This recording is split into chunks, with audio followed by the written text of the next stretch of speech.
क्या होगा अगर एक आदमी के क्रोध की अफवाह मात्र से पूरे के पूरे शहर आत्मसमर्पण कर दें, परिवार अपना घर छोड़ दें और नदियां इतनी खून से लाल हो जाएं कि उनका रंग ही बदल जाए?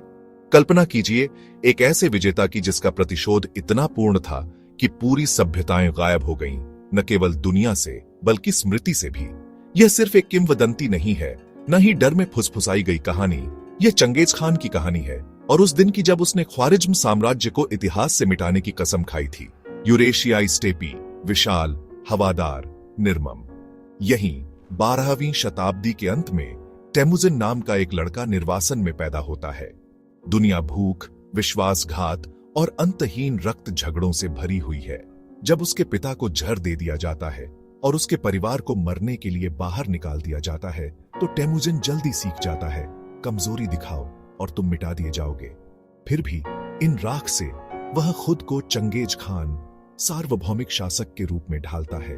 वह प्रतिद्वंद्वी मंगोल जनजातियों को दया से नहीं बल्कि पूर्ण निष्ठा या पूर्ण विनाश की मांग करके एकजुट करता है।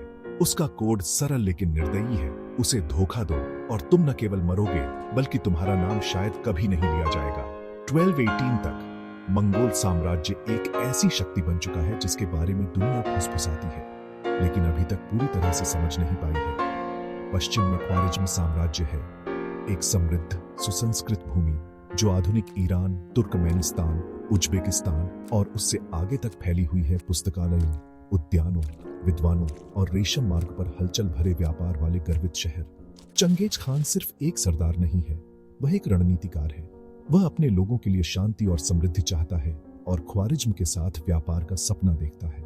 इसलिए वह व्यापारियों का एक कारवां भेजता है, राजदूत उपहार लेकर जाते हैं, विश्वास का एक संकेत, लेकिन विश्वास वापस नहीं मिलता। ओट्रार का ख्वारिज्मी गवर्नर, संदिग्ध या शक्ति भूखा, पूरे कारवां को गिरफ्तार कर लेता है, उन पर जासूसी का आरोप लगाता है और उन्हें फांसी दे देता है। चंगेज खान आतिथ्य के पवित्र मंगोल कानून को महत्व देते हुए क्रोधित होता है, लेकिन फिर भी धैर्य रखता है।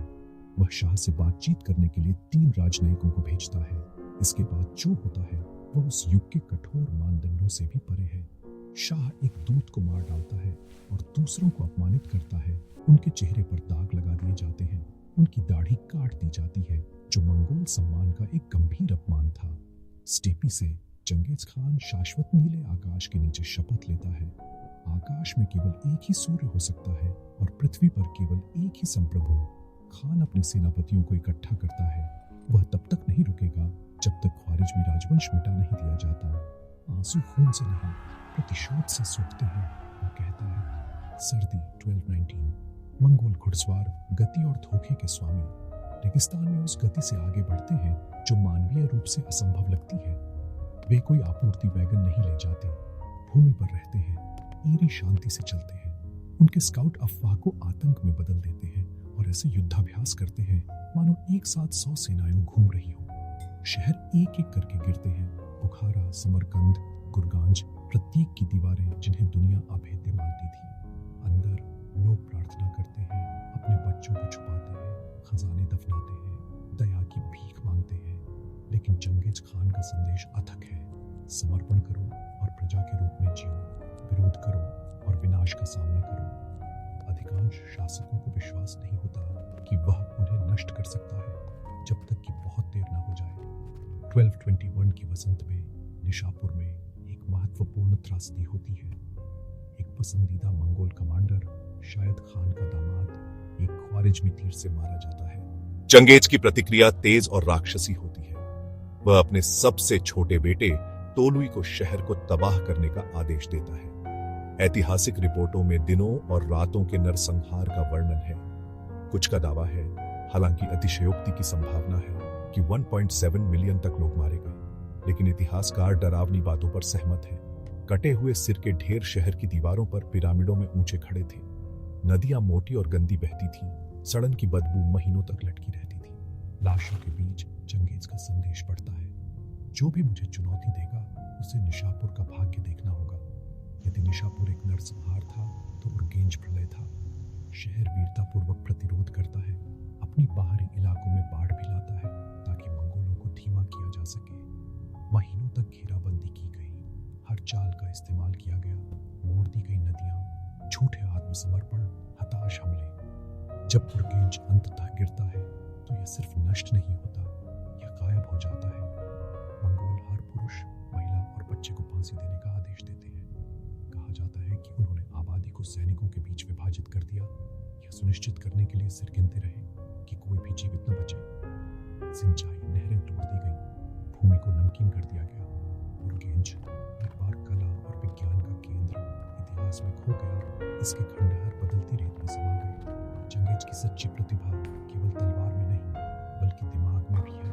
बचे हुए लोग अक्सर जानबूझकर बख्शे जाते हैं, पड़ोसी शहरों में भेजे जाते हैं, शरणार्थियों के रूप में नहीं बल्कि जीवित चेतावनियों के रूप में। हमने नदियों को लाल होते देखा, हमने आकाश को धुएं से काला होते देखा। आत्मसमर्पण करो या हमारा भाग्य साझा करो। कभी कभी चंगेज शर्तें पेश करता था। जिन शहरों ने आत्मसमर्पण किया उन्होंने अपने द्वार खोले और आपूर्ति, शिल्पकार और श्रद्धांजलि सौंपी। बदले में उन्हें बख्शा गया, मंगोल वादा रखा गया। अधिकांश समय यहाँ और वहाँ एक शहरों से परखता था। हर बार सबक घातक था। खबर घुड़सवारों से भी तेजी से फैलती है। यह सिर्फ एक सरदार नहीं है बल्कि प्रकृति की एक शक्ति है। सिर्फ एक विजेता नहीं बल्कि स्वर्ग द्वारा भेजी गई एक सजा। फिर भी इस सारी भयावहता के लिए चंगेज व्यावहारिक भी हो सकता है। कुछ शहरों को शामिल किया जाता है, प्रतिभाशाली बचे हुए लोगों को साम्राज्य के लिए काम पर लगाया जाता है। इंजीनियर, लेखक, यहाँ तक कि पूर्व शत्रु भी। खान का तर्क, जो समर्पण करता है वह मेरा भाई बन जाता है, जो चुनौती देता है उसका अस्तित्व समाप्त हो जाता है। फिर भी निशान बने रहते हैं, पूरे परिदृश्य बदल जाते हैं। खेतों और जल कार्यों का विनाश पीढ़ियों तक क्षेत्रों को बंजर छोड़ देता है। व्यापार टूट जाता है। रेशम मार्ग अब चमकता नहीं, फारस और मध्य एशिया के बीच की भूमि भूतों और हड्डियों का एक जंगल बन जाती है। यहाँ महान विडंबना निहित है। अपने विनाश के बावजूद चंगेज अनजाने में विनिमय के एक युग को भी जन्म देता है, जबकि बाकी महाद्वीप सिकुड़ते हैं। पैक्स मंगोलिका, मंगोल शासन के तहत सापेक्ष शांति की अवधि, नए कनेक्शन, नवाचारों और यहाँ तक कि चिकित्सा ज्ञान को भी यूरेशिया पार करने की अनुमति देती है। वह कानूनी सुधार, धार्मिक सहिष्णुता लाता है, बशर्ते आप आज्ञा का पालन करें। चंगेज अपने दुश्मनों के साथ सबसे बुरा काम बेकाबू क्रोध नहीं बल्कि गणना की गई उम्र सजा है, जिसे आत्मा को तोड़ने के लिए डिजाइन किया गया है। चंगेज दुनिया का विध्वंसक और एक नई व्यवस्था का अनजाने निर्माता दोनों बन जाता है। चंगेज खान का ख्वारिज्म साम्राज्य के खिलाफ अभियान इतना पूर्ण, इतना निर्दयी था कि दुनिया कभी वैसी नहीं रही। जो शहरों से चुनौती देते हैं उन्हें हटा दिया जाता है। उनके नाम, भाषा और यादें हवा में राख की तरह बिखर जाती है। लेकिन शायद असली भयावहता सिर्फ मौत और विनाश नहीं है, ये है कि आज तक उन खोई हुई सभ्यताओं की सच्ची कहानी, उनके सपने, ज्ञान, आवाजें का केवल अनुमान ही लगाया जा सकता है। वे चले गए हैं न केवल भूमि से बल्कि किंवदंती से भी, और यही परमदंड है। किसी को इतनी पूरी तरह से मिटा देना कि स्मृति ही मर जाए। केवल मारना, नष्ट करना या डराना नहीं बल्कि एक साम्राज्य को सुसंगत में बदल देना, यही असली विरासत है। सबसे बड़ा काम चंगेज खान ने अपने दुश्मनों के साथ किया।